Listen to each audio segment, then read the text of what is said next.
Lalam block വികസന കേന്ദ്രം computer പരിശീലന പദ്ധതിയുടെ ഭാഗമായി പാലായിൽ ഈ വിദ്യാരംഭം നടന്നു.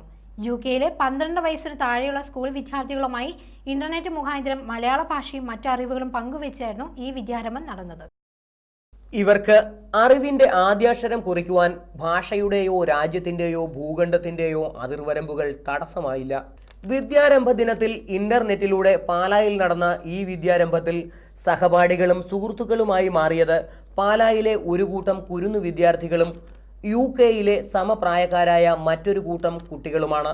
ലാലം ബ്ലോക്ക് പഞ്ചായത്ത് വികസന വിദ്യാകേന്ദ്രം കമ്പ്യൂട്ടർ പരിശീലന പദ്ധതിയുടെ ആഭിമുഖ്യത്തിൽ പാലായിലെ അക്ഷയ സെന്ററിലായിരുന്നു അറിവ് പങ്കുവയ്ക്കുവാനും സുഹൃത്തുക്കളാകുവാനും ആഗോള ഗ്രാമത്തിൽ അവസരമുണ്ടെന്ന് ഒരു വട്ടം കൂടെ തെളിവായത്.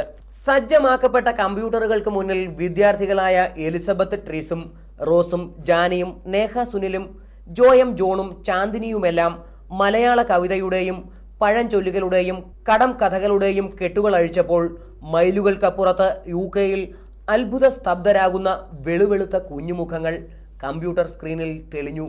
ഇവയുടെയെല്ലാം അർത്ഥങ്ങൾ അധ്യാപകരായ സെബാസ്റ്റ്യൻ പനക്കലും ജോണി ജോസഫും ജോസ് ആന്റണിയും ചേർന്ന് ഇംഗ്ലീഷിലേക്ക് തർജ്ജിമ ചെയ്തപ്പോൾ കമ്പ്യൂട്ടർ സ്ക്രീനിലെ അത്ഭുതം നിറഞ്ഞ മുഖങ്ങളിൽ പൊട്ടിച്ചിരി.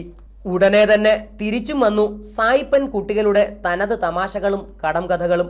അല്പം ബുദ്ധിമുട്ടിയുള്ള തർജ്ജിമകളിലൂടെ അർത്ഥം മനസ്സിലാകുമ്പോൾ 2 ഭൂഖണ്ഡങ്ങളിലെ 2 രാജ്യങ്ങളിലെ 2 റൂമുകളിൽ ഒന്നിച്ചു മുഴങ്ങുന്നതും പൊട്ടിച്ചിരിയായിരുന്നു. വിദ്യാരംഭത്തിൽ തുടക്കം കുറിച്ച ഈ വിദ്യാരംഭത്തിൽ ഇവിടുത്തെയും യുകെയിലെയും വിദ്യാർത്ഥികൾക്ക് പരസ്പരം പഠിപ്പിക്കുവാനും അറിവ് പങ്കുവയ്ക്കുവാനും അവസരമുണ്ട്.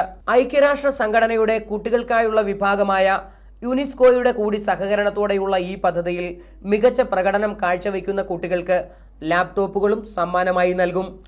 ക്യാമറാമാൻ അനിൽ കുർച്ചിത്താനത്തിനൊപ്പം പ്രവീൺ ഭാസ്കർ വൈക്കം, ന്യൂസ് ബ്യൂറോ, പാല.